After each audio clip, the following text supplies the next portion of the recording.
యేసయ్యా, నీ శిలువ దగ్గరకు నా బిడ్డను చేర్చయ్యా. ఈ లెంట ఆరాధనలో నా కొరకు ప్రేమ చూపించి త్యాగం చేసి నా కొరకు చనిపోయావయ్యా. ఈ కీర్తన పడుకుందాం. నీ ప్రేమ ఎంతో ఎంతో మధురం. యేసు, నీ ప్రేమ ఎంతో ఎంతో మధురం. సిలువకెక్కాను నీ ప్రేమ, నిన్ను మార్చింది క్రీస్తు ప్రేమ. ఆ ప్రేమలో ముందుకు వెళదాం. దేవునితో కూడా సహవాసం కలిగి ఉందాం. ఈ కీర్తన పాడుకుందాం. ప్రభుతో మాట్లాడదాం. నీ ప్రేమ ఎంతో ఎంతో మధురం. యేసు, నీ ప్రేమ ఎంతో ఎంతో మధురం. యేసయ్యా, యేసయ్యా, యేసయ్యా, యేసయ్యా, యేసయ్యా, యేసయ్యా, యేసయ్యా, నీ ప్రేమ ఎంతో ఎంతో మధురం. యేసు, నీ ప్రేమ ఎంతో ఎంతో మధురం. మర్చిపోనిది నీ ప్రేమ, నన్ను మార్చుకున్నది నీ ప్రేమ, నన్ను రెప్పనంటిది నీ ప్రేమ, జీవకాలమందును నీ ప్రేమ. మర్చిపోనిది నీ ప్రేమ, నన్ను మార్చుకున్నది నీ ప్రేమ. బలమున్నది నీ ప్రేమలో, గొప్ప భాగ్యమున్నది నీ ప్రేమలో. యేసయ్యా, యేసయ్యా, యేసయ్యా, యేసయ్యా, యేసయ్యా, యేసయ్యా, యేసయ్యా, యేసయ్యా, నీ ప్రేమ ఎంతో ఎంతో మధురం.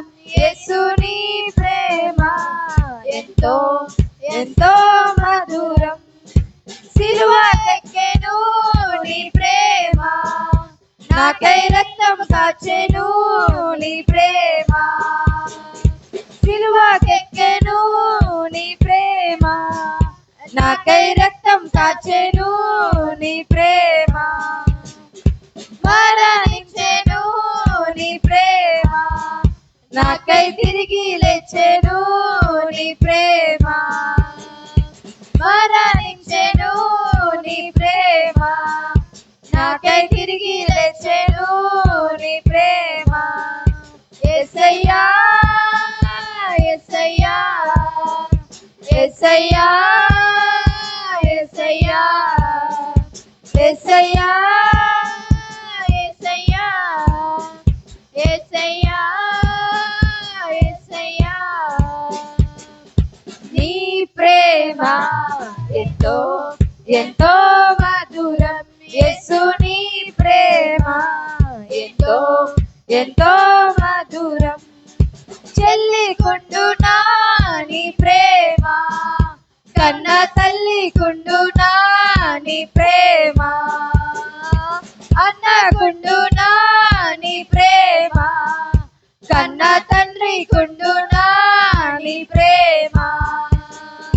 చెల్లికుండునా నీ ప్రేమ, కన్న తల్లికుండునా నీ ప్రేమ, అన్నకుండునా నీ ప్రేమ, కన్న తండ్రికుండునా నీ ప్రేమ.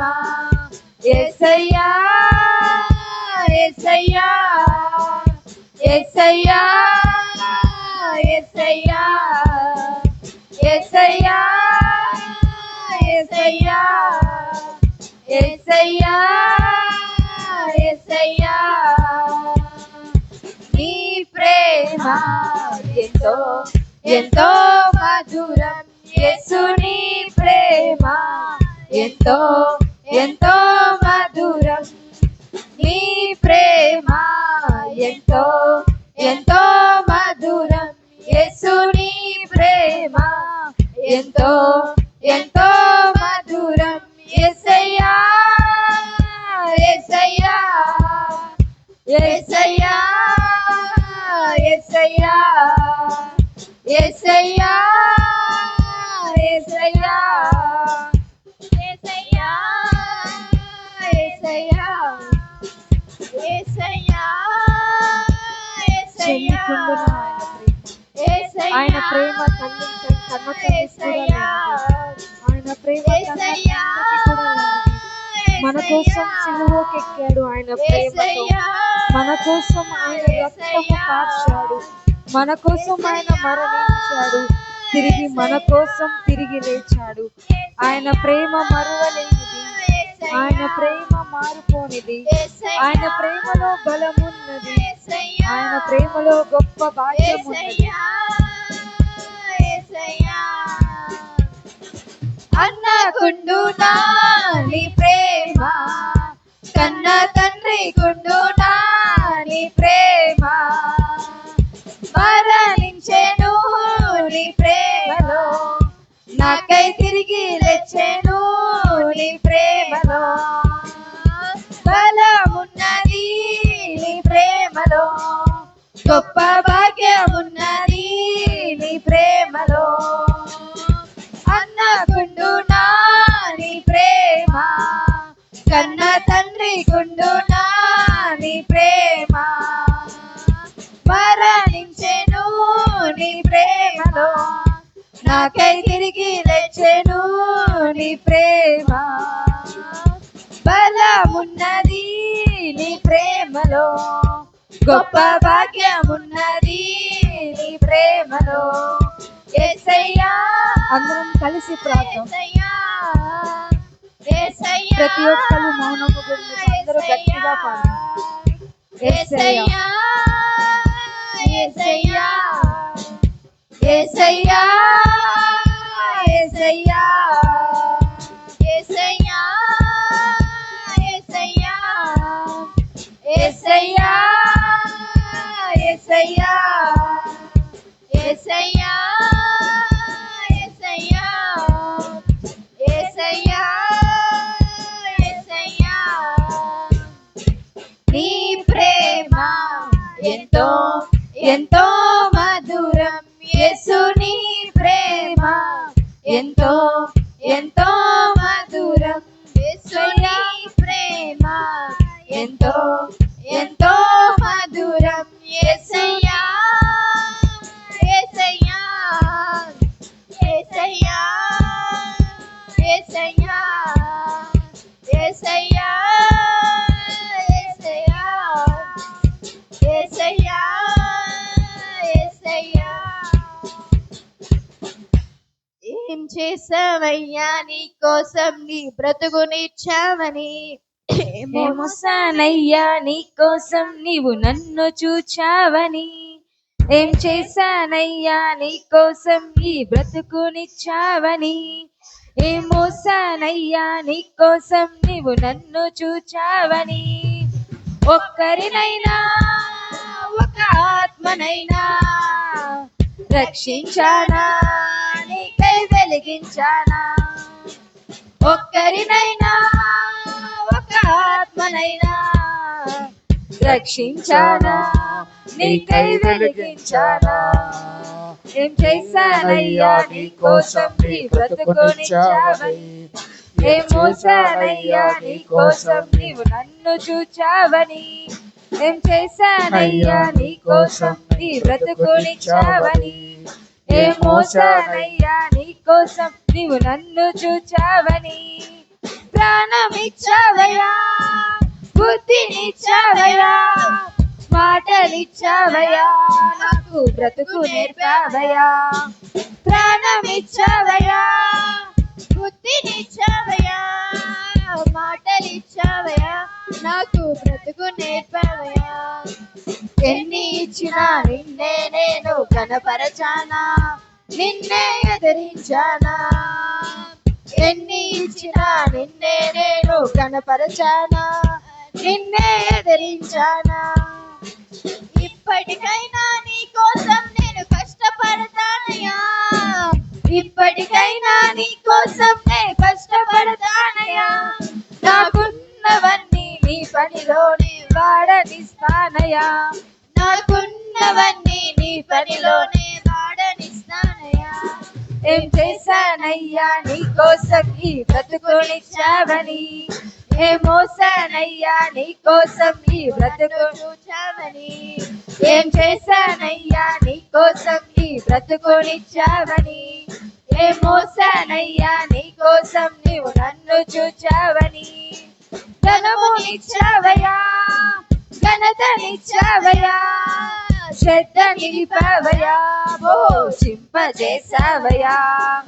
ధనమునిచ్చావయ్యా, ఘనతనిచ్చావయ్యా, శ్రద్ధ నిలిపావయ్యా, పోషింపజేశావయ్యా. ఎన్ని ఇచ్చినా నీకై నేను ఖర్చయ్యానా, నా కడుపు నింపుకున్నానా. ఎన్ని ఇచ్చినా నీకై నేను ఖర్చయ్యానా, నా కడుపు నింపుకున్నానా.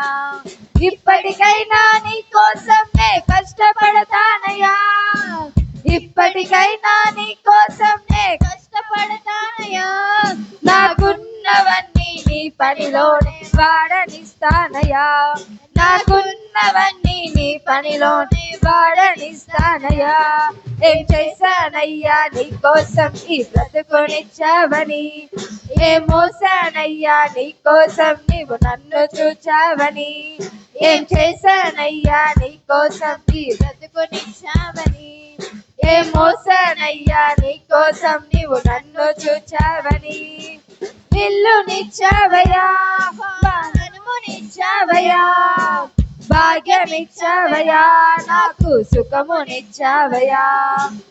ఇల్లునిచ్చావయ్యా, వాహనమునిచ్చావయ్యా, భాగ్యమిచ్చావయ్యా, నాకు సుఖమునిచ్చావయ్యా.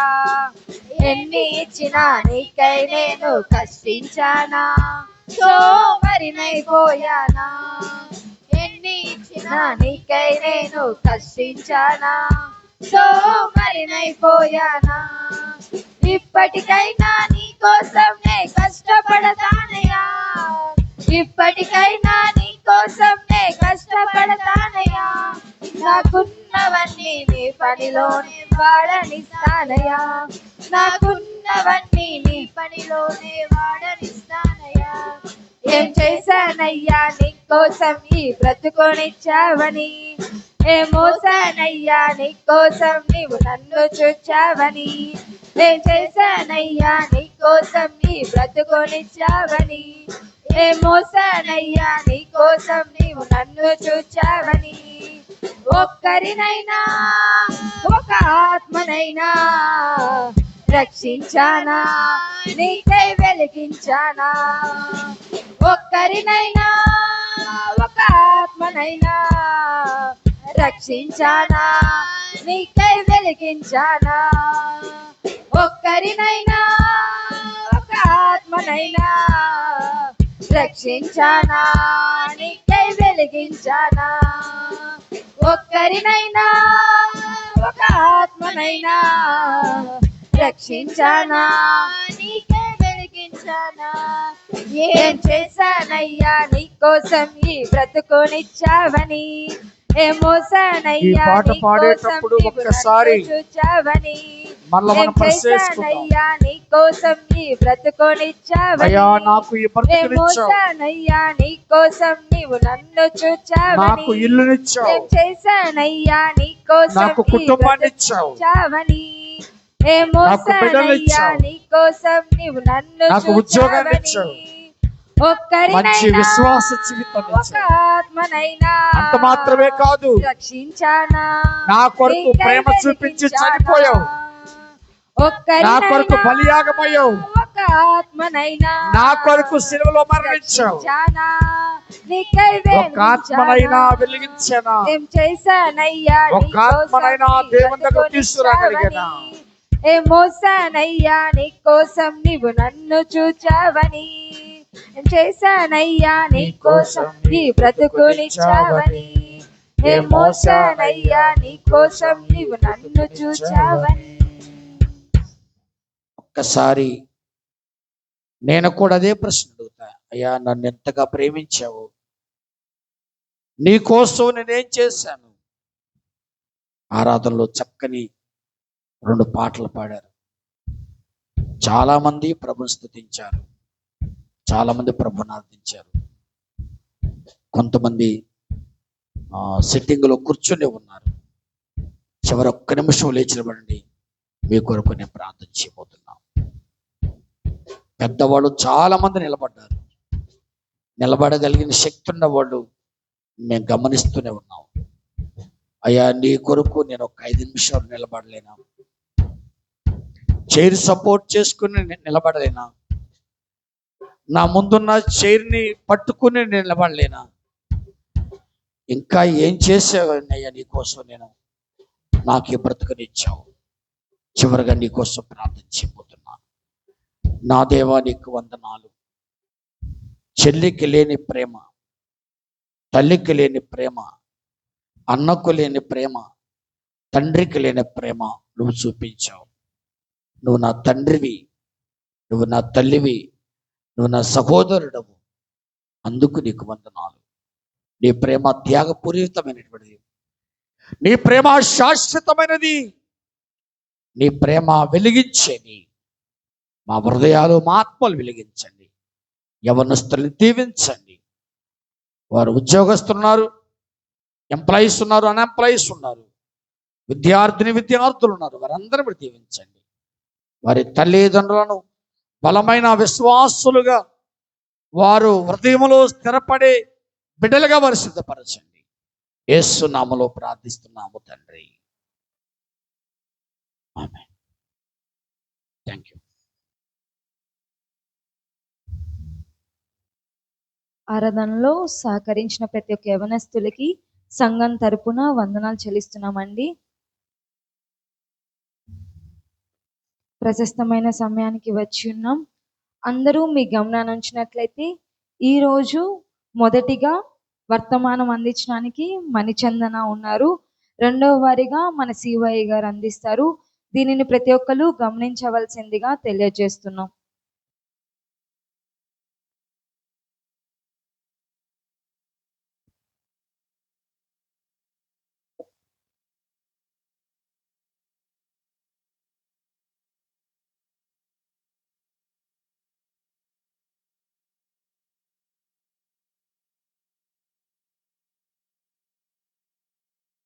ముందుగా ఈ అవకాశం ఇచ్చిన దేవునికి, పాస్టర్ గారికి, పాస్టమ్ గారికి, మీ అందరికీ నా వందనాలు.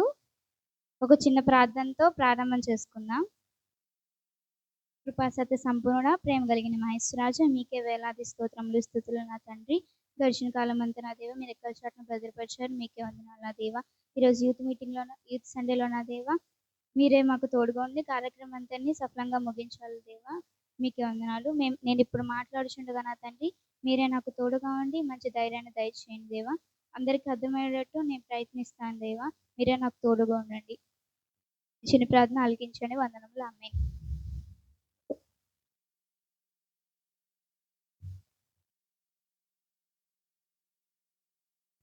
మొదటిగా నేను ఒక ప్రశ్న అడగాలనుకుంటున్నాను. మనలో ప్రతి ఒక్క మనిషికి పుట్టినప్పటి నుండి లోకం తెలిసినప్పటి నుండి ఒక లక్ష్యం అనేది పెట్టుకుంటారు. ఎవరైనా కానీ నేను చనిపోయే లోపల ఈ లక్ష్యాన్ని నేను చేరుకోవాలి అన్న ఒక మైండ్తో, ఒక లక్ష్యంతో ఉంటాడు. అలాగే క్రైస్తవుల్లాగా మనకున్న లక్ష్యం ఏంటి? మీకు తెలిసిన సమాధానం ఏదన్నా చెప్పచ్చు. క్రైస్తవుల్లాగా మీకు, మనందరికీ ఉన్న ఒక లక్ష్యం ఏంటి? పరలోక రాజ్యం చేరాలని చెప్పేసి మనం అందరం ఒకటి లక్ష్యంగా పెట్టుకుంటాం అన్నమాట. కానీ పరలోక రాజ్యం ఊరికే చేరుతామా? ఏ పని చేయకుండా చేరుతామా? లేదంటే రోజు నేను చర్చికి వస్తున్నాను కదా, రోజు నేను సన్నిధికి వస్తున్నా కదా, నేను పరలోక రాజ్యం వెళ్ళిపోతానులే అన్న భ్రమలో మనం ఉండకూడదు. పరలోక రాజ్యం వెళ్ళడానికి మన బైబిల్లో ఒక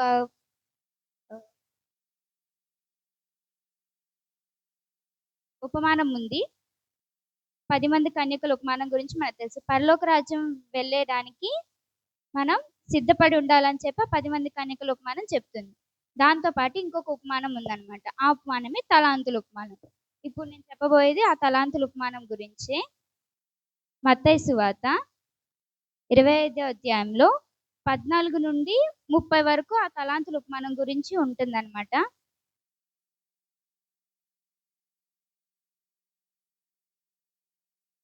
మత్తయి సువార్త 25వ అధ్యాయము 14వ వచనం నేను చదువుతాను. ఒక మనుషుడు దేశాంతరమునకు ప్రయాణమై తన దాసులను పిలిచి తన ఆస్తిని వారికి అప్పగించినట్లుండును. అతడు ఒకనికి 5 తలాంతులను, ఒకనికి 2, ఒకనికి 1 ఎవని సామర్థ్యం చొప్పున వానికి ఇచ్చి వెంటనే దేశాంతరం పోయెను. ఫస్ట్ 2 వచనాలు చూస్తే కనుక మనం ఒక మనుషుడు, ఈ మనుషుడు ఇక్కడ యజమానునిగా చెప్పాడనమాట. ఈ యజమాని ఏం చేశాడంటే తనకున్న 3 దాసులను పిలిచి మీ 3కి నేను తలాంతులు ఇస్తానని చెప్పి ఒక దాసుడికి ఏం చేశాడంటే 5 తలాంతులను ఇస్తాడనమాట. బైబిల్ ప్రకారం చూస్తే తలాంతులు అంటే మనీ, డబ్బుగా వచ్చింది. అయితే మొదటి దాసుడికి 5 తలాంతులను ఇస్తాడు. రెండో దాసుని పిలిచి ఇదిగో నువ్వు 2 తలాంతులను తీసుకో అని చెప్పి 2 తలాంతుల్ని ఇస్తాడు. ఇంకొక 3వ దాసుని పిలిచి నీకు 1 తలాంతు ఇస్తున్నాను, ఆ తలాంతుని నువ్వు తీసుకో అని చెప్పి వాళ్ళకి ఆ తలాంతులన్నిటిని ఇచ్చేసి అక్కడి నుండి దేశాంతరం వెళ్ళిపోతాడనమాట. అలాగే ఇప్పుడు ఆ తలాంతులు ఇచ్చేసి తను అక్కడే ఉండి తను చూడొచ్చు. కానీ అక్కడి నుంచి ఎందుకు వెళ్ళిపోయాడంటే దేవుడు ఆ యజమాని వాళ్ళని పరీక్షించడానికి ఆ తలాంతుల్ని ఇచ్చేసి అసలు నేను ఈ తలాంతుల్ని ఇచ్చాను, వీళ్ళు ఆ తలాంతులతో ఏం చేస్తారు, వాటిని ఎలా ఉపయోగించుకుంటారు అని చెప్పి అక్కడ వాళ్ళకి ఇచ్చేసి కొన్ని రోజులకని చెప్పి వేరే దేశానికి పని మీద వెళ్ళిపోతాడు అన్నమాట. అయితే ఇప్పుడు చదువుకునేవాడికి ఒక గోల్ ఉంటుంది. చదువుకునేవాడు రోజు స్కూల్కి వెళ్ళి వచ్చేసి నేను వెళ్ళిపోతున్నా కదా స్కూల్కి, నేను నెక్స్ట్ క్లాస్కి వెళ్ళిపోతానులే, నాకు మంచి మార్క్స్ వచ్చేస్తాయిలే అని అనుకోకూడదు. చదువుకునేవాడు వెళ్ళాలి, చదువుకొని ఎగ్జామ్ రాయాలి, రిపోర్ట్ కార్డ్ వచ్చాక తన రిజల్ట్ని బట్టి తను నెక్స్ట్ క్లాస్కి వెళ్తాడు లేదా అని డిసైడ్ అవుతుంది. అలాగే క్రైస్తవులాగా మనం కూడా రోజు చర్చ్కి వచ్చి ఈ చెవితో వదిలేయకుండా వచ్చి విని ఎగ్జామ్ అనేది మనం ఒకటి రాస్తాం. ఆ ఎగ్జామ్ రాశాక మనకు వచ్చిన రిపోర్ట్ కార్డుని బట్టి మన పరలోక రాజ్యం వెళ్తామా లేదా అనేది డిసైడ్ అయి ఉంటుంది అన్నమాట. అయితే ఇప్పుడు ఈ తలాంతులు మనం కూడా దాని గురించే, ఆ పెట్టిన పరీక్షే మన క్రైస్తవులకు ఉన్న పరీక్ష అన్నమాట. ఇప్పుడు ఆ పరీక్షను మనం ఎలాగా సఫలం చేసుకోవాలి, మనం సఫలం అవుతామా, పరలోక రాజ్యం వెళ్తామా అని చూద్దాం. ఇప్పుడు ఆ యజమాని ఆ తలాంతులు ఇచ్చేసి వాళ్ళని పరీక్షించడానికి దేశాంతరం వెళ్ళిపోయాక ఏం జరిగింది 16వ వచనం నుండి ఉంటుంది. 5 తలాంతులు తీసుకొనిన వాడు వెళ్ళి వాడితో వ్యాపారం చేసి వారి 5 తలాంతులు సంపాదించును. అలాగునని 2 తీసుకున్నవాడు మరి 2 సంపాదించును. అయితే 1 తలాంతు తీసుకున్న వాడు వెళ్ళి భూమి త్రవ్వి తన యజమాని సొమ్ము దాచిపెట్టెను. బహుకాలమైన తర్వాత దాసు యజమానుడు వచ్చి వారి యొద్ద లెక్క చూచుకొనెను. కొన్ని సంవత్సరాలు ఆ యజమాని వెళ్ళిపోయాక ఆ 3 దాసులు ఉన్నారు. ఆ 3 దాసులు ఏం చేశారు, 5 తలాంతులు ఇచ్చిన వాడు ఏం చేశాడంటే వెళ్ళి నేను వ్యాపారంలో పెడతాను, వ్యాపారం పెడితే నాకు ఇంకో 5 తలాంతులు వస్తాయి కదా అని ఆలోచించి ఆ ఆలోచన బట్టి ఆ 5 తలాంతులను తీసుకొని వ్యాపారంలో పెట్టి ఇంకో ఎక్స్ట్రా 5 తలాంతుల్ని దాన్ని సంపాదించుకుంటాడు. 2 తలాంతులు ఉన్నవాడు ఏం చేస్తాడు అంటే ఆ 2 తలాంతుల్ని కూడా రెట్టింపు చేసుకొని అధికం చేసుకొని ఇంకో 2 తలాంతులు తెచ్చుకుంటాడు. మూడో దాసుడు 1 తలాంతు ఇచ్చిన వాడు ఏం చేస్తాడంటే నేను భద్రంగా భూమిలో దాచిపెడతాను అని చెప్పి వెళ్ళి సైలెంట్గా వెళ్ళి భూమిలో దాచిపెట్టేస్తాడు. కొన్ని సంవత్సరాల తర్వాత యజమానుడు ఈ దాసులకి నేను తలాంతులు ఇచ్చాను కదా, వీళ్ళు ఇదంతా ఏం చేశారు, దీన్ని ఉపయోగించుకున్నారా, అసలు ఏం చేశారన్న ఉద్దేశంతో దాసులు ఏం చేశారన్న ఉద్దేశంతో యజమాని తిరిగి వచ్చి వాళ్ళని లెక్క చూస్తాడు. 20వ వచనంలో అప్పుడు 5 తలాంతులు తీసుకున్నవాడు మరి 5 తలాంతులు తెచ్చి అయ్యా నీవు నాకు 5 తలాంతులు అప్పగించితివే, అవియుగాక మరి 5 తలాంతులు సంపాదించుతునని చెప్పను. అతని యజమాని బలా నమ్మకమైన మంచి దాసుడా, నీవి కొంచెంలో నమ్మకంగా ఉంటివి, నిన్ను అనేకమైన వాటికి నియమించదు, నీ యజమాని సంతోషంలో పాలు పొందుమని అతనితో చెప్పను. అలాగే 2వ వాడు కూడా చెప్తాడు. 5 తలాంతులు ఇచ్చిన వాడు వచ్చి అయ్యా మీరు నాకు 5 తలాంతులు ఇచ్చారు, నేను వ్యాపారంలో పెట్టాను, ఇంకో 5 సంపాదించుకొని మీకు చూపిస్తున్నాను ఇదిగోండి అంటే ఆ దాసుడితో యజమాని అంటాడు, మంచి పని చేసావు నువ్వు, నమ్మకంగా ఉన్న దాసుడివి నువ్వు, మంచి దాసుడివి నువ్వు, నువ్వు కొంచెం ఉన్నా కానీ దాంతో నమ్మకంగా పనిచేసావు, నువ్వు అనేకమైన వాటికి అధికంగా పొందుతావు అని చెప్పి ఆ యజమాని దాసుని పొగుడుతాడు. రెండో దాసుడికి 2 తలాంతులు ఇస్తే అతను 4 తీసుకొచ్చి, అయ్యా మీరు నాకు 2 తలాంతులు ఇచ్చారు, నేను ఇంకో 2 సంపాదించి మీకు నేను చూపిస్తున్నాను, ఇదిగోండి నేను సంపాదించిన తలాంతులని చూపిస్తే, యజమాని వచ్చి, నువ్వు కూడా మంచి పని చేసావు, నాకు నమ్మకంగా ఉన్నావు, కొంచెం ఇచ్చినా కానీ నాకు మంచిగా దాసుడుగా ఉండి నమ్మకంగా పనిచేసావు కాబట్టి ఉన్న వాటిలోని నీకు అనేకమైన వాటికి అధికంగా చేస్తానని చెప్పి మెచ్చుకుంటాడు ఆ ఇద్దరిని. మూడో దాసుడి దగ్గరకు వచ్చేసరికి అతడు దాచిపెట్టిన ఆ తలాంతుని తీసుకొని వచ్చి, అయ్యా అయ్యా నేను ఇదిగో నువ్వు నాకు ఒక తలాంతు ఇచ్చావు, నేను నీకు మళ్ళీ తిరిగి నీకు ఆ తలాంతులు ఇచ్చేస్తున్నాను, ఎందుకంటే నువ్వు విత్తన చోట కోయివాడవు కదా, చల్లని చోట పంట కోయివాడవు కదా, అందుకే నేను మీకు భయపడి నేను ఈ తలాంతుని దాచిపెట్టాను, ఈ దాచిపెట్టిన తలాంతుని తీసుకొని ఇదిగో మీకు ఇస్తున్నానని చెప్తే ఆ యజమానుడికి కోపం వచ్చి, ఆ యజమానుడు, సోమరివైన నువ్వు దాసుడా, నువ్వు చెడ్డ దాసుడా, విత్తిన చోట కోయివాడని నేను విత్తిన చోట కోయివాడని నీకు తెలుసా,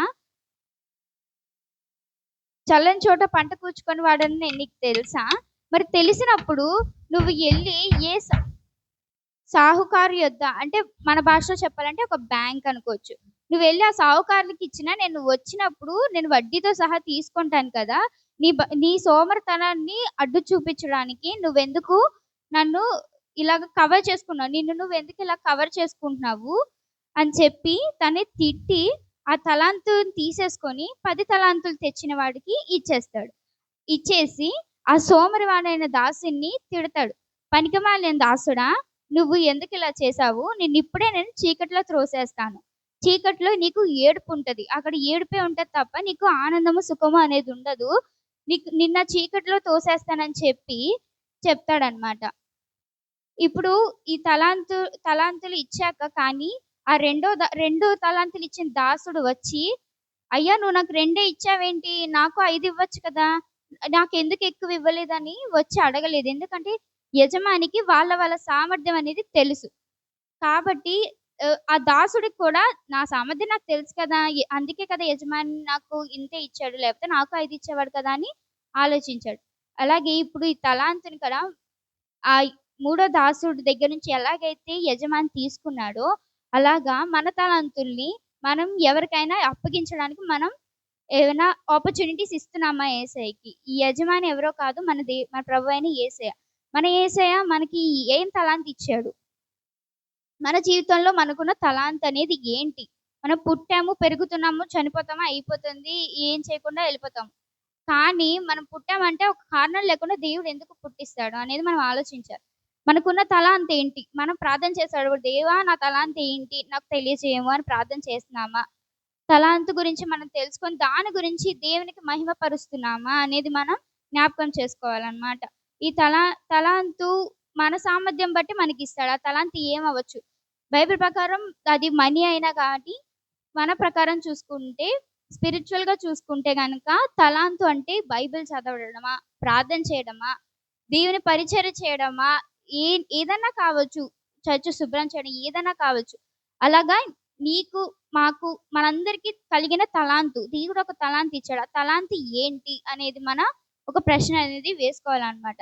తలాంతు మనకొస్తేనే మనం పరీక్షించబడతాం. మా తలాంతుని మనం ఉపయోగించుకుంటున్నామా? ఉపయోగించకుండా దాచిపెట్టుకుంటే ఏంటి ఫలితం అనంటే చీకటిలో పడవేస్తాం. అంటే వెలుగులోనికి రావడానికి కుదరదు. ఏడ్చు చోట మనం ఉంటాం. అక్కడ ఏడుపు తప్ప మనకి ఆనందం అనేది ఉండదు. ఇంత చేసి మనం ఏడుస్తామంటే ఇంకెందుకు దేవుడి మనం ఏడ్చామంటే ఇంక దేవుడికి కూడా బాధ కలుగుతుంది. సో మనం ఏడవటం కంటే మనం దేవుడు మనకిచ్చిన తలాంత్ ఏంటో మనకు తెలుసుకొని దాన్ని మంచిగా అవలంబించుకొని మన జీవితంలో దేవునికి మహిమపరుచుకుంటూ ఏడ్చు చోట కాకుండా దేవునికి ఇష్టమైన బిడ్డల్లాగా ముందు 2 దాసుల్ని యజమాని ఎలాగైతే మంచి దాసుడా, నమ్మకమైన దాసుడుగా అని పొగిడాడో, మూడో దాసుడు వచ్చేసరికి సోమరివాడైన చెడ్డ దాసుడా, పనికి మాలినవాడా అని తిట్టాడు. ఎవరైనా అలా తిట్టబడడానికి అలాగా సహకరిస్తారా? లైక్ ఎవరైనా ఇప్పుడు టీచర్ ఉంది, టీచర్ స్టూడెంట్స్‌ని తిట్టడానికి చూడదు. కానీ వాళ్ళు తెచ్చే కోపం బట్టి దాని మీద ఆధారపడతది. మన దేవుని టీచర్కి ఇష్టమైన బిడ్డలుగా ఉండాలని చిన్న పిల్లవాడు అనుకుంటాడు. ఈ టీచర్ నాకు ఇదేనా చెప్తే చేస్తే నేను ఇష్టమైన బిడ్డగా ఉంటాను. దేవుడు మనకి చెప్పిన పనిని మనం చేస్తున్నామా? ఈ లోకపరంగా మనం పాపంలో ఉన్నాము, అది నిజమే. లోకపరంగా మనం ప్రతి ఒక్కరు చెప్పిన పని చేస్తాం. అక్కడికెళ్ళమంటే ఎళ్తాం, ఇక్కడికెళ్ళమంటే ఎళ్తాం. మన సామర్థ్యాన్ని బట్టే చెప్తారు. కానీ దేవుడు మనకిచ్చిన తలాంతులు, మనకి చెప్పిన పని మనం చేస్తున్నామా? అసలు దేవుడు మనకి చెప్పిన పనేంటో మనకి తెలుసా అన్న ప్రశ్న మన మనసులో ఉంచుకొని, సోమరత్వాన్ని తీసేసి, కష్టపడి పని చేసి దీవెనలు పొందుకోవాలి. ఈ తలాంతులు దేవుడు మనకి ప్రతి ఒక్కరికి ఇస్తాడు. మన సామర్థ్యం బట్టి ఇస్తారు. సపోజ్ ఎవరికైనా పాటలు పాడడం బాగొచ్చు, వేరే వాళ్ళకి రాదు. మనకే రాదు అనుకుందాం. వేరే చచ్చోళ్ళు బాగా పాడుతున్నారు. అమ్మో! వాళ్ళు బాగా పాడుతున్నారు. నేనెందుకు పాడలేకపోతున్నాం? మేమెందుకు పాడలేకపోతున్నాం? ఏమో నీకిచ్చిన తలాంతే వేరేదేమో. మీరు వాక్యం చదవడం బాగా చదువుతారేమో, అది మీకిచ్చిన తలాంతు. వాళ్ళకి పాటలు పాడడం ఇచ్చిన తలాంతు అనుకోవచ్చు. కాబట్టి మీకిచ్చిన తలాంతుని మీరు మంచిగా ఉపయోగించుకోవాలి. ఉపయోగించుకోవడం కాదు, మంచిగా దేవుని మహిమకే మీరు ఉపయోగించుకోవాలి. చెడు పనులు చేయడానికి, లోకపు పనులు చేయడానికి ఉపయోగించకూడదు. కాబట్టి ఈ తలాంతుల్ని మీరు తెలుసుకొని, దాన్ని ఉపయోగించుకొని, మీరు పరీక్షించబడితేనే తర్వాత దేవుడు మనకి తలాంతు ఇచ్చి వెళ్ళిపోయాడు. తిరిగి వస్తాడు ఒకరోజు ఖచ్చితంగా. ఆ వచ్చిన రోజు అయ్యా మీరు నాకు ఈ తలాంతు ఇచ్చారే, నేను దీన్ని రెట్టింపు చేసుకున్నాను. నేను ఈరోజు ఒక పాటే నేర్చుకున్నాను. రేపు 2 పాటలు నేర్చుకున్నాను. ఇదిగోండి నా తలాంతు నేను అభివృద్ధి చేసుకొని, ఇదిగోండి మిమ్మల్ని మహిమపరచడానికి నేను వచ్చానని చెప్పి మనం అందరం చెప్పేలాగా ఆ స్థితిలో మనం ఉండాలి. మంచి దాసుల్లాగా మనం ఉండాలి. సోమరితనాన్ని తీసివేయాలి ఫస్ట్. కష్టపడాలి. తర్వాత దీవెనలు పొందుకోవాలి. ఈ తర్వాత ఇంకొకటేంటంటే సోమరితనం అంటే చర్చ్ విషయమే తీసుకుంటే 8కి స్టార్ట్ అయితే మనందరం లేట్‌గానే వస్తాం. అట్లా సండే స్కూల్‌కి నేనే లేట్‌గా వస్తాను. 8 అంటే 8:30 నేనొచ్చేసరికి. కాబట్టి సోమరత్వాన్ని తీసేసి మనం ఈరోజు రేపెళ్దాం, రేపు చేద్దాం. నాకీరోజు ఈ వర్క్ ఉంది. రేపు సెలవేగా రేపు చేయొచ్చులే అన్న మైండ్ మనకి రాకూడదు ఫస్ట్. రేపు, తర్వాత అన్న మైండ్ మనకి అనేది రాకూడదు ఫస్ట్. 8 అంటే 7కి లేసి రెడీ అయ్యి వచ్చినా మనకి అయిపోద్ది. సరే 8, 8:15 కూడా 8:05కి కూడా మనం రాకూడదు. 8 అంటే కరెక్ట్ 8కే మనం చర్చ్‌లో ఉండాలి. సో, సోమరత్వాన్ని ఫస్ట్ తీసేసి మనం కష్టపడాలి. దేవుడు మనకిచ్చిన తలాంతేంటో అనేది చెప్పి, మనం ప్రార్థనలో మనం ఉంచుకోవాలి. దేవా నాకు ఈ తలాంత్ ఇచ్చావు. నువ్వు నాకిచ్చిన తలాంతేంటో కూడా నాకు తెలీదు. నాకు ఏం తలాంత్ ఇచ్చావో నాకు తెలియజెయ్యి. అప్పుడు మీకు అర్థమైద్ది. మీరు దేంట్లో అయితే ఎక్కువగా అభివృద్ధి పొందుతున్నారో అదే మీ తలాంత్ అని చెప్పి మీకు అర్థమైద్ది. కాబట్టి మనకున్న తలాంత్‌ని, మనకు దేవుడు చెప్పిన పనిని మనం చేయాలి అని చెప్పి చెప్తున్నాను. ఈ కొద్ది మాటలు దేవుడు దీవించి ఆశీర్వదించును గాక. ఆమేన్.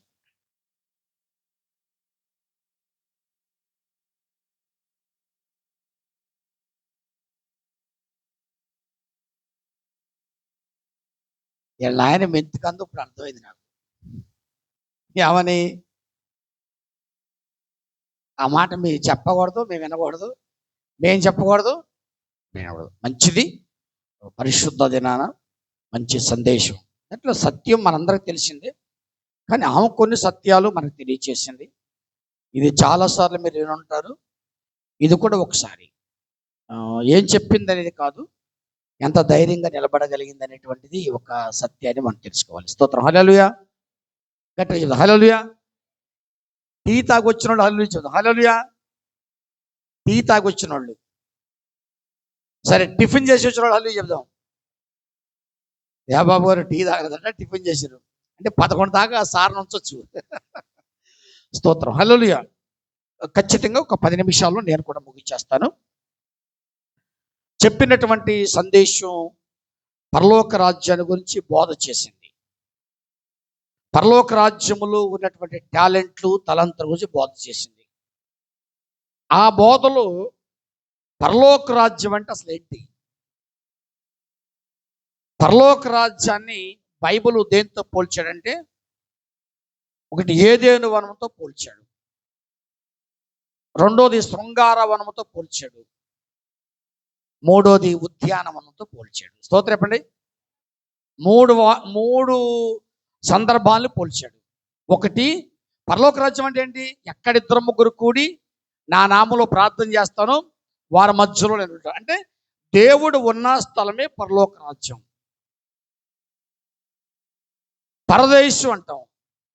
పరదేశం అంటే పరలోక రాజ్యం. అంటే పరదేశం అంటే దేవుడు ఉన్నటువంటి స్థలము. నేను వెళుతున్నాను, నేను ఉండే స్థలములో మీరు ఉండులాగున మీ కొరకు స్థలాన్ని సిద్ధం చేస్తారు.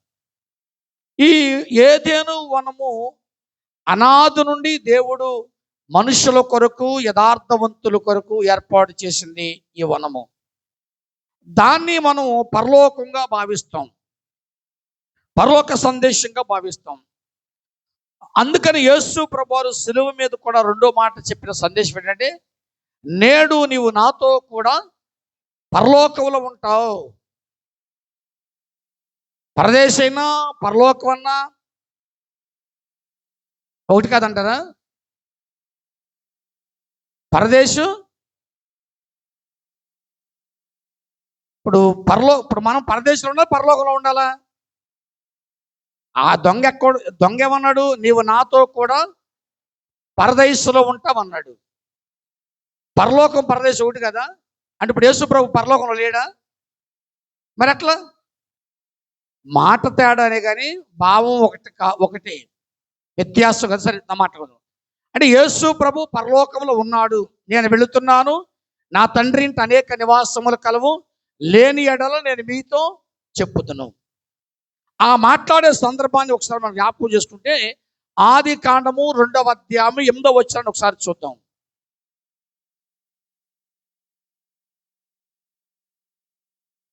దేవుడైన యెహోవా ఏదెనులో ఒక తోట వేసి దాన్ని నిర్మించిన నరుని దానిలో ఉంచెను. చాలు. దేవుడు ఏదెను వనములో ఒక తోట వేసి అక్కడ ఒక నరుని ఉంచెను. ఆ నరుడే ఆదాము. ఆ నరుని ఉంచి నదులు ఏర్పాటు చేసి, ఫలాలు ఏర్పాటు చేసి, అన్ని మార్గాలు ఏర్పాటు చేసి అక్కడ ఒక వనాన్ని ఏర్పాటు చేశాడు. ఆ వనములో సమృద్ధమైనటువంటి చెట్లన్నీ కూడా సమకూర్చాడు. ఇదంతా మనకు తెలిసింది. అక్కడ ఉన్న చెట్లలో ఒకటి ఏంటంటే జీవజల వృక్షం ఒకటి ఉంది. అక్కడ జీవజల వృక్షం అంటే నిత్యము జీవాన్ని ఇచ్చేది. మనకు కూడా చాలా ఫ్రూట్స్ ఉంటాయి. ఈ ఫ్రూట్స్ తింటే బ్లడ్ వస్తుంది, బ్లడ్ పట్టింది. ఈ ఫ్రూట్స్ తింటే దగ్గు వస్తుంది, ఈ ఫ్రూట్స్ తింటే జలుబు చేస్తుంది. అలాగే దేవుడు ఆదాము నిత్యము దేవుని నివాసములో ఉండాలనేటువంటి ఉద్దేశముతో అతడు ఆకలి కొనుక్కోకుండా ఆకలి తీర్చడానికి కూడా ఆ వనములో జీవవృక్షాన్ని ఏర్పాటు చేశాడు. అదే యూఫ్రటీస్ నదికి, అనగా ఆనాటి కాలములో వాడినటువంటి పదము ఇప్పుడు ఇరాన్, ఇరాకు దేశముగా మనకి బైబిలు నిఘంటువులు వ్యాఖ్యలు రాయబడి ఉంది. అంటే ఆ రోజుల్లో ఏదెను వనం ఎక్కడ ఉంది అని అంటే, ఇప్పుడు ప్రజెంట్ మనం పిలుస్తున్నటువంటి ఇరాకు దేశములు అది ఉన్నట్లుగా మనం ఉంది. అదే కూషు దేశము. అంటే కూషు దేశం ఎవరిది? బైబిల్లో ఒక వ్యక్తి కూషు దేశం.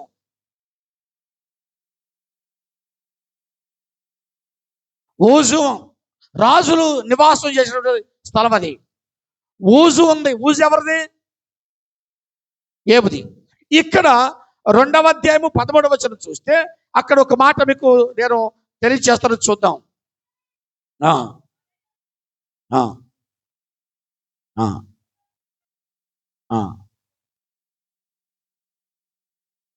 ఎక్కడ జీవవృక్షాలు ఉన్నాయి? 9వ వచనం కూడా చూద్దాం.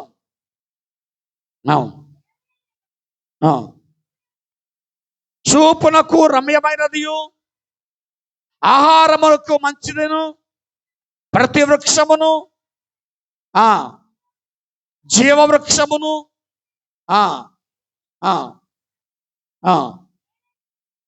చాలు. ప్రతి చెట్టును అనగా జీవజల వృక్షాలున్నాయి. ఈ పరలోకములో అనగా ఉద్యానవనములో అనగా ఏదైనా వనములో ఉన్న పరలోక రాజ్యములో ఉన్నటువంటి ఆ మొక్క పేరు ఏంటంటే జీవవృక్షము. పరలోకములో ఆకలి దప్పికలు లేవు. ఆకలి దప్పికలు లేని దేశము ఆ దేశము. అనగా ఈ ఏదైనా వనములో దేవుడు అబ్రహాముని ఏర్పాటు చేసి, క్షమించండి, ఆదాముని ఏర్పాటు చేసి, మీరు జీవించండి, ఫలించండి, అభివృద్ధి పొందండి, మీకు కావాల్సింది తినండి, సంతోషంగా ఉండండి అని ఏర్పాటు చేసినటువంటి ఈ వనములు అక్కడ జరిగింది ఏంటో తెలుసా? అక్కడ ఒక జీవవృక్షం ఉంది. ఆ జీవవృక్షం ఏంటంటే అది మనుషులకు మేలు కీడు తెలియచేసే జీవవృక్షము, మంచిని తెలియచేసే జీవవృక్షము, చెడును తెలియజేసేటువంటి జీవవృక్షము. దాని ఫలం ఏం చేస్తుంది తెలుసా? జీవాన్ని ఇస్తుంది. అది బ్రతికి ఉండేటువంటి ఒక ఫలముగా అది మనకి ఫలాన్ని ఇస్తుంది. మరొక విశేషమైనటువంటి విషయం ఏంటంటే ఆ జీవవృక్షము అక్కడ బైబిల్లో చెబుతారు, ఇది తిన్నా తినమన మీకు ఏమొస్తుంది? తెలివి వస్తుంది. ఎప్పుడైతే తెలివి వస్తుందో, తెలివచ్చిన మరో క్షణమే ఈ తోటలో నుండి మీరు బయటికి నెట్టబడతారు. అంటే అక్కడ తెలివనే మాట కంటే ఏం రాసింది? గ్రహింపు కలుగుతుంది. ఏం కలుగుతుంది? ఎప్పుడైతే ఈ వృక్ష ఫలాన్ని తింటారో, ఎప్పుడైతే ఈ వృక్ష ఫలాన్ని వాడతారో, ఈ వాడినటువంటి వృక్ష ఫలము మీకేమిస్తుంది? గ్రహింపునిస్తుంది, అనుభవపూర్వకమైనటువంటి తెలివినిస్తుంది. ప్రతిదీ కూడా మంచిదే. కానీ ఏది మంచిదా ఏది చెడ్డదా, నీ బాడీకు నీ శరీరానికి ఏది సరిపోతుందా అని వివేచించి గ్రహింపుతో ఎలా ఆహారం తీసుకుంటామో, ఏదేని వల్ల బ్రతుకుతున్న మనము కూడా గ్రహింపుతో జీవించాలి. పరలోకము కావాలంటే, నిత్య జీవము కావాలంటే ఒక గ్రహింపు కలిగి ఉండాలి. పరలోకి వెళ్ళాలంటే ఒక తలాంతు కలిగి ఉండాలి. పరలోకి వెళ్ళాలంటే ఒక గ్రహింపు ఉండాలి. గ్రహింపు లేనివాడు దేవుని రాజ్యమునకు వారసుడు వాడు. ఆ గ్రహింపు నీవు కలిగి ఉండాలి. కలిగి ఉన్నట్లయితే దేవుడు నిన్ను కూడా పరలోక రాజ్యములో చేరుస్తాడు. ఆ పరలోక రాజ్యంలో నువ్వు కూడా సంతోషంగా ఉండాలి. ఇంకొక మాట చెప్పిన ముగిస్తా. రెండవది శృంగార వనము, అంటే అందమైనటువంటి వనము. ఒక్కొక్కసారి మనం ఈ చెట్లలోనికి తోటల్లోనికి ఆ ఫీల్డ్లోకి వెళ్ళిపోతే ఆ చెట్ల కింద కూర్చున్నప్పుడు ఆ మంచి వాతావరణానికి ఏమనిపిస్తుంది? అమ్మయ్యా, ప్రాణం హాయిగా ఉందండి. ఎట్లా ఉంది? పరలోకం ఉన్నట్టు హాయిగా ఉందంటాం. అంటే దానికి శృంగార వనము, ఏదేను వనం అందమైన వనము. ఏదేను వనం అందమైన వనం అంటే శృంగార వనము. ఒకసారి ప్రసంగిలో ఒక మాట చూద్దాం. 2వ అధ్యాయము 5వ వచనం. శృంగార వనము, అందమైన వనములో దేవుడు ఏం చేస్తున్నాడో చూద్దాం.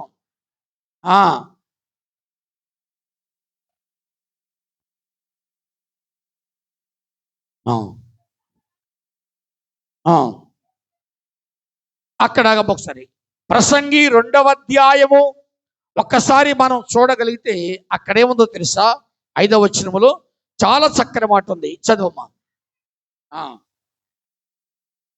నా కొరకు తోటలను శృంగారవనములను వేయించుకొని వాటిలో సకల విధములైన ఫలవృక్షములను నాటించితిని. వృక్షములు నారుమళ్ళు నీరు పారుటకే నేను చెరువులను త్రవ్వించుకుంటుని. మనం చాలా మంది ఇళ్ళకాడ చూస్తాం, పెద్ద పెద్ద స్థలాలు కేవలము చెట్లు కొరకే కేటాయిస్తారు. అసలు చాలా డబ్బు ఖర్చు పెడతారు చెట్ల కోసం. ఎందుకు ఖర్చు పెడతారంటే అదొక అందమైనటువంటి ప్రదేశము, ఒక మంచి గాలి ఇస్తుంది, మంచి ఆక్సిజన్ ఇస్తుంది మనకి.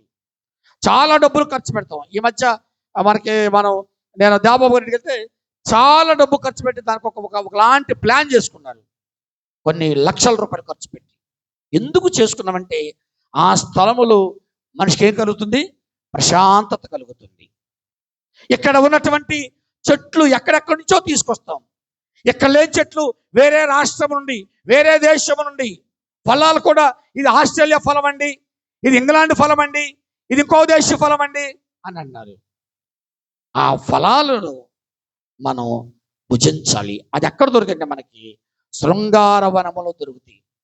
ఇది ఈ మధ్య ఏదో ఫలాలు అమ్ముతున్నా, నేను కూడా 1-2 సార్లు తీసుకొచ్చాను. చాలా ఖరీదున్నాయి. ఆ పచ్చగా ఉన్న ఆవకాడ లోనేమి లేదు, ఇంత గుజ్జుంది. తాటి ముంజులో ఎంత ముంజు ఉంటుందో అంత ముంజు ఉంది. అది దాదాపు 120, 130 రూపాయలు ఒక కాయ. ఏంటంటే అది తినమంటున్నారు. ఎందుకంటే బ్లడ్ పట్టింది. ఆహారము ఇక్కడ అంటాడు ఆది కాండములో, ఆహారమునకు మంచిదియు మంచి చెడ్డలను తెలివినిచ్చేటువంటి వృక్షము. ఇది మనిషికి సంతోషాన్ని ఇస్తుంది. ఇదే మరొక రాజ్యము. ఆ రాజ్యమే వేరొక రాజ్యము, పరలోక రాజ్యము. దానికి సొలొమోను పెట్టిన పేరేమిటో తెలుసా? అది శృంగారవనము. స్తోత్రం చెప్పండి. ఏంటది? శృంగారవనము. ఈ శృంగారవనములో నువ్వు జీవించగలిగితే, ఈ శృంగారవనములో నువ్వు ఫలించగలిగితే నీ జీవితము శ్రేష్టమది అయిపోది. ఒకసారి పరమగీతాలు 4వ అధ్యాయము 12వ వచనం. మూయబడిన ఉద్యానవనమా, మూతవేయబడిన జలకూపమా. చాలు. ఇక్కడ పరలోక రాజ్యాన్ని దేంతో పోలుస్తున్నాడంటే ఒక అందమైనటువంటి వనముతో పోలుస్తున్నాడు. మూయబడిన ఉద్యానవనమా, మూత వేసిన జలకూపమా. స్తోత్రం చెప్పండి. మూయబడిన ఉద్యానవనమా, మూత వేసిన జలకూపమా, ఉద్యానవనమున జలాశయమా, ఉద్యానవనమున జలాశయమా, లెబనోను పర్వత ప్రవాహమా, సహోదరి ప్రాణేశ్వరి, సహోదరి ప్రాణేశ్వరి, నా ప్రియురాలా, నా పావురమా, నా ప్రియురాలా, నా పావురమా, సహోదరి ప్రాణేశ్వరి. మూయబడిన ఉద్యానవనము అనగా ఆ ఉద్యానవనములో దొరికేటువంటిది ఏంటో తెలుసా? అక్కడ జీవవృక్షాలు దొరికినాయి. ఇక్కడ శ్రేష్టమైన జీవవృక్షాలు వేరు, శ్రేష్టమైన ఫలాలు వేరు. కొన్ని తింటే జీవం పెరుగుతుంది, ముందే చెప్పా. కొన్ని తింటే బ్లడ్ పెరుగుతుంది, కొన్ని తింటే బీపీ తగ్గుతుంది, కొన్ని తింటే షుగర్ తగ్గుతుంది. కానీ అన్ని చెట్లు ఒకటి కాదు, అన్ని ఫలాలు ఒకటి కాదు. అక్కడేమో మంచి చెడ్డలు ఇచ్చే వృక్షాలు ఉన్నాయి, ఇక్కడేమో శృంగారవనములు ఏమున్నాయి? ఏముందమ్మా? చదువును 12వ వచనం. అక్కడేమో నేను 13 దానిమ్మ వనములు ఉన్నాయి, శ్రేష్టమైన ఫలములు ఉన్నాయి, కర్పూర వృక్షాలు ఉన్నాయి, జటామాసిక వృక్షాలు ఉన్నాయి. ఇవన్నీ ఉన్నాయి. ఎక్కడున్నాయి? శృంగారవనములో ఉన్నాయి, పరలోకములో ఉన్నాయి. శృంగారవనములో ఉన్నాయి. పరలోకమన్నా, పరదేశన్నా, ఉద్యానవనమన్నా, ఇంకాటి ఏదైనా వనమన్నా, శృంగారవనమన్నా, దీనన్నిటినీ కూడా పరలోక రాజ్యముతోనే పోలుస్తాం. అందుకు నేడు నీవు నాతో కూడా పరదేశంలో ఉంటావు. ఒకవేళ మీ అనుభవాలు వేరే ఉండొచ్చు, మీరు వేరే ఉండొచ్చు. కానీ ఏది ఏమైనా, పరలోకమైనా పరదేశైనా, యేసు ప్రభు ఎక్కడ నివాసం చేస్తే అదే పరలోకము. ఎక్కడైతే 2, 3 కూడి నా నామములో ప్రార్థన చేస్తారో వారి మధ్యలో నేను ఉంటాను. ఆదామును తీసుకెళ్ళి పరలోకంలో పెట్టాడు. సొలొమోను శృంగారవనాన్ని తీసుకెళ్ళి మనకి అప్పగించంటాడు. ఇక్కడ మంచి ఫలాలు పండుతాయి. ఏంట ఫలాలు తెలుసా? దానిమ్మ ఫలాలు పండుతాయి, ఫలవృక్షాలు పండుతాయి, శ్రేష్టమైన ఫలవృక్షాలు పండుతాయి, ఖర్జూర వృక్షాలు పండుతాయి, జటామాసిక వృక్షాలు పండుతాయి. ఇవన్నీ పండుతాయి. ఇంకా చాలా ఫలాలు ఉన్నాయి అక్కడ. ఆ ఫలాల్లో జీవించడానికి దేవుడు మన కొరకు పరలోకాన్ని సిద్ధం చేశాడు. ఆ పరలోకములో నువ్వు జీవించాలని, ఆ పరలోకము నీకు నిత్య నివాసము కావాలని, ఆ పరలోకం వెళ్ళడానికి ఏ తలాంత్ అయితే కావాలో ఆ తలాంతును సంపాదించును కోరుకుంటూ, అదే స్థలమైనా కావచ్చు, నువ్వు కూర్చున్న స్థలము పరలోకమని ఎప్పుడైతే గ్రహిస్తావో అప్పుడు దేవుడు నీకు, నీ కుటుంబానికి కృప చూపుతాడు. అట్టి కృప, అట్టి సమాధానము, అట్టి పరలోకము దేవుడికి అనుగ్రహించునుగాక. ఆమేన్. నాకు ఇచ్చిన ఈ మంచి అవకాశం కొరకు వైపిఎస్ఎం గారికి ఒకసారి థ్యాంక్స్ చెప్తూ మళ్ళీ ఈ అవకాశాన్ని నాకు అప్పగిస్తున్నాం. దేవుడు వారిని వారి పరిచర్యను దీవించును గాక.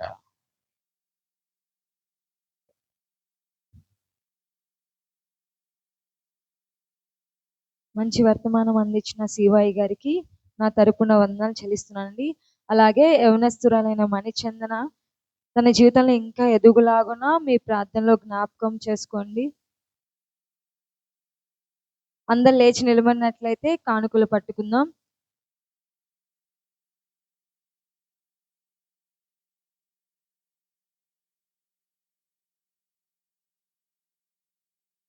కానుకలు పాట పాడాల్సిందిగా యవనస్తురాలైన శృతిని రావాల్సిందిగా తెలియజేస్తున్నాం. అలాగే కానుకలు పట్టుకోవడానికి ప్రిన్స్ నితిన్ని కూడా రావాల్సిందిగా తెలియజేస్తున్నాం.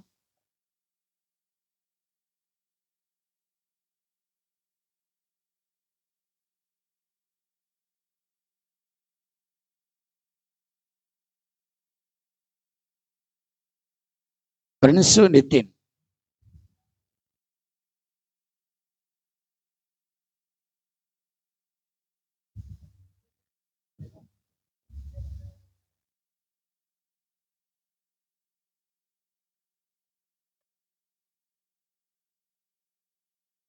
నీ ధనము నీ ఘనము ప్రభు యేసుదే, నీ దశమా భాగము నీయ వెనుదీతువా వెనుదీతువా.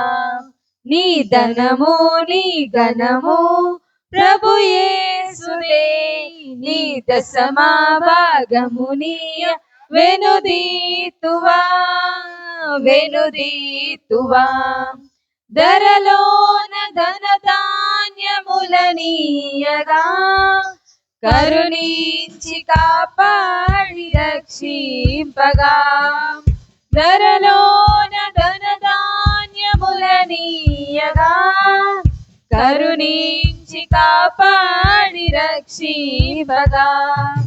పరలోకనాథుండు నీకీయగా మరి యేసు కొరకీయ వెనుదీతువా.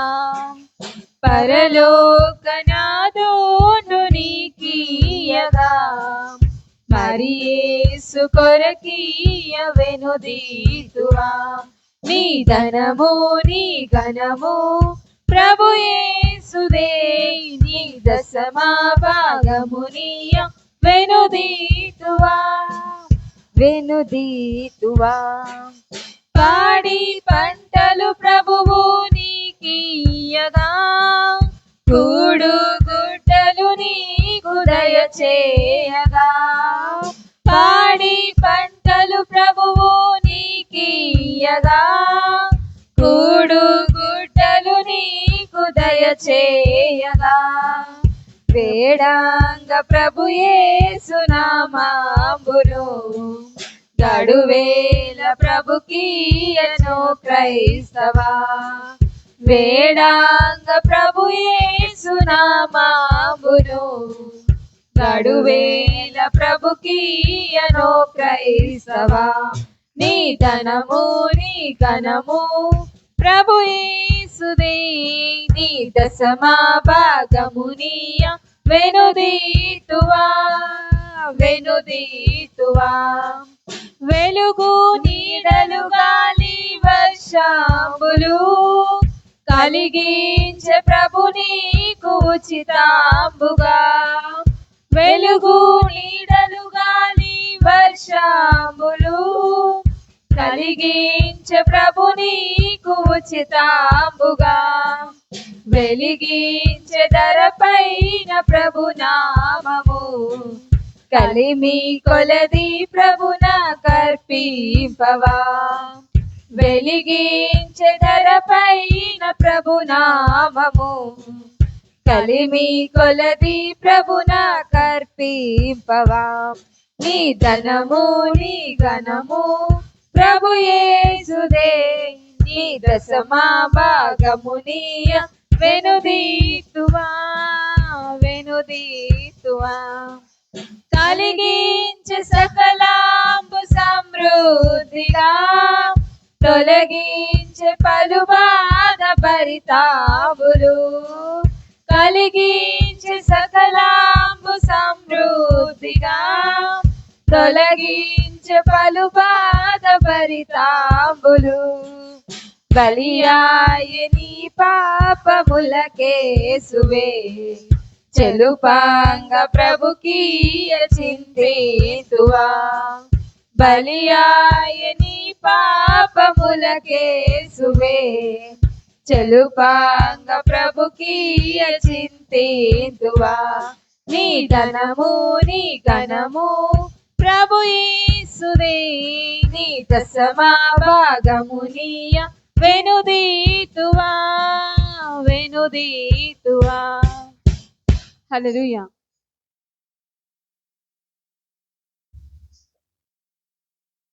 కానుకలకు పడిన యవనస్తులను దేవుడు దీవించి ఆశీర్వదించును గాక.